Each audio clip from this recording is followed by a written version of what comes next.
गांव के बाहर एक पुरानी टूटी फूटी हवेली थी जिसे लोग कालापुरा हवेली कहते थे।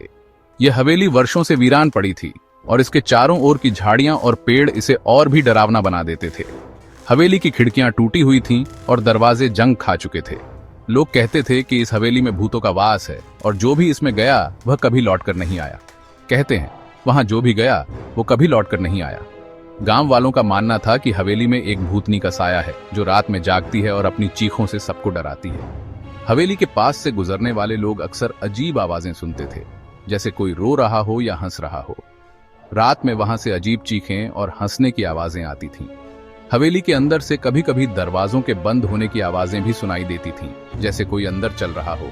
गांव के बच्चे हवेली के पास जाने से डरते थे और बड़े भी वहां जाने से कतराते थे। राहुल, एक साहसी युवक, इन कहानियों पर विश्वास नहीं करता था।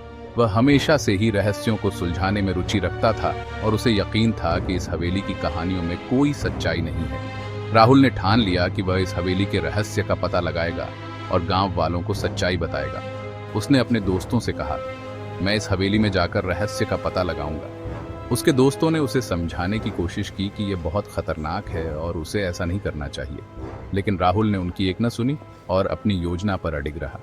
दोस्तों ने मना किया, लेकिन राहुल नहीं माना। उन्होंने उसे चेतावनी दी कि हवेली में जाना उसकी जान के लिए खतरा हो सकता है, लेकिन राहुल ने उनकी बातों को नजरअंदाज कर दिया। वह अपने साहस और जिज्ञासा के कारण किसी भी चुनौती का सामना करने के लिए तैयार था। रात के 12 बजे हाथ में टॉर्च लिए राहुल हवेली पहुंचा। हवेली के बाहर का माहौल बहुत ही डरावना था और चारों ओर सन्नाटा पसरा हुआ था। राहुल ने अपने दिल की धड़कनों को काबू में रखते हुए हवेली के अंदर कदम रखा। अंदर घना अंधेरा था, हवा सिसक रही थी और दीवारों पर अजीब खून के धब्बे थे। हवेली के अंदर का माहौल बहुत ही भयानक था और हर कदम पर राहुल को ऐसा महसूस हो रहा था कि कोई उसे देख रहा है। हवेली के अंदर की हर चीज पुरानी और जर्जर हो चुकी थी। जैसे ही वह आगे बढ़ा, उसे लगा कि कोई उसके पीछे चल रहा है। उसने अपने कदमों की आवाज को ध्यान से सुना और महसूस किया कि उसके पीछे कोई और भी है। राहुल ने अपने चारों ओर देखा, लेकिन उसे कुछ भी नजर नहीं आया। उसने मुड़कर देखा, लेकिन वहां कुछ नहीं था। हवेली के अंदर का सन्नाटा और भी गहरा हो गया था और राहुल को ऐसा महसूस हो रहा था कि हवेली की दीवारें भी उसे घूर रही हैं। उसने अपनी टॉर्च की रोशनी को चारों ओर घुमाया, लेकिन उसे कुछ भी असामान्य नहीं दिखा। अचानक दरवाजे अपने आप बंद हो गए। राहुल ने दरवाजों की आवाज को सुना और उसकी टॉर्च की रोशनी उस दिशा में घुमाई। दरवाजे अपने आप बंद हो रहे थे और राहुल को समझ नहीं आ रहा था कि यह सब कैसे हो रहा है। उसका दिल तेजी से धड़कने लगा और उसे डर का एहसास होने लगा।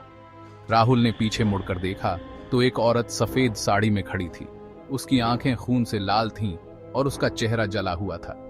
वह औरत बहुत ही डरावनी लग रही थी और उसकी उपस्थिति ने राहुल को स्तब्ध कर दिया। राहुल ने अपनी टॉर्च की रोशनी उस औरत पर डाली, लेकिन वह और भी भयानक लगने लगी। वह जोर से हंसते हुए बोली, अब तुम भी यहीं रहोगे हमेशा के लिए।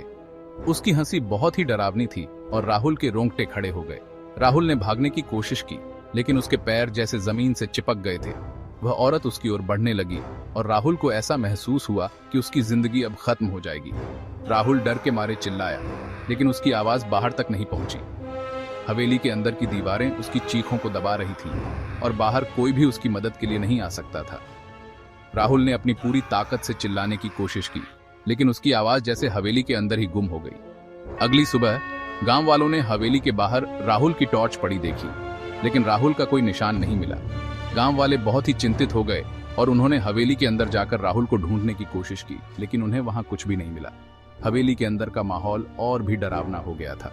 कहते हैं अब रात में हवेली से 2 आवाजें आती हैं, एक औरत की हंसी और राहुल की चीखें। गांव वाले अब हवेली के पास जाने से और भी डरने लगे।